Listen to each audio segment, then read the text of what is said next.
7:18, thanks for staying with us. Does this week's windy rain have you looking for a quick getaway for the holiday weekend? Well, Brian Prince, president of HotelHotline.com, joins us with some ideas for some easy weekend getaways. And if it's going to rain, like Heidi said, perhaps we could think about it a little more. Good to see you, Brian. Thanks for coming in. Thanks for having me. Look at you starting with number one, because we're a Disney-owned company. Orlando. And that's your number one spot for a quick getaway? Why so easy to go to Orlando? Orlando is for the East Coast. Just an easy jaunt. It's a direct flight, 2 hours. It's the number one family vacation destination out there. You've got Universal, you've got Disney, you've got Epcot, SeaWorld. And the nice thing about Orlando is you're guaranteed good weather 90% of the time. Yeah. And your second one also surprised me, also in Florida, down for South Miami. Absolutely, absolutely. Not everybody is a family.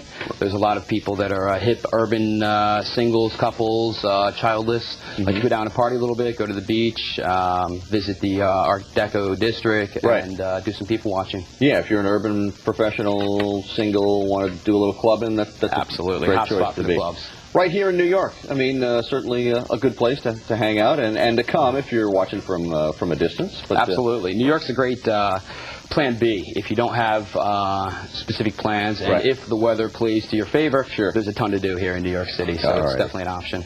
Let's go international a little bit. If you got a few extra bucks or a few extra vacation days, talk to me about Amsterdam. Sure. Amsterdam's a fun place to visit. Quick flight, you can get there easily from JFK. Rates are pretty good on hotels. Flights with the cost of gas aren't outrageous, so if you got an extra day or two, it's worth considering a trip to Amsterdam. Okay, the people there are very nice. I mean, the nightlife supposed to be fantastic, right? Beautiful, beautiful waterfront city, and it's a good time of year to visit. Okay. Seattle makes your list. I would think, weather-wise, you got to time that one right, because Seattle is often known for its light rain or its overcast skies. Absolutely. Seattle's come on a lot in the last couple of years as really being a destination that people want to visit that they perhaps haven't been to. Why so? I think a lot to do with the kind of the tech market there. There's been a resurgence. You've got the Microsoft effect.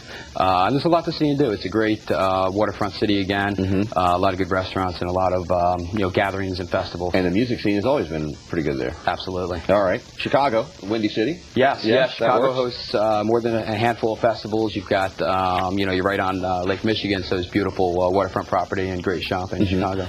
I'm surprised this one made your list, because I think of London and I think, pretty pricey to get there, and I'm sure it's probably a direct flight, but at the same time, your pocket better be pretty hefty with cash.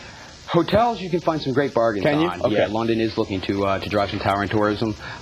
In terms of flights, now with the high cost of gas, if you're thinking about flying to Miami or flying to Florida, or even flying down to Washington, D.C., you can get a similar flight going over to London and really, kick your Memorial Day travel up a bit. All right.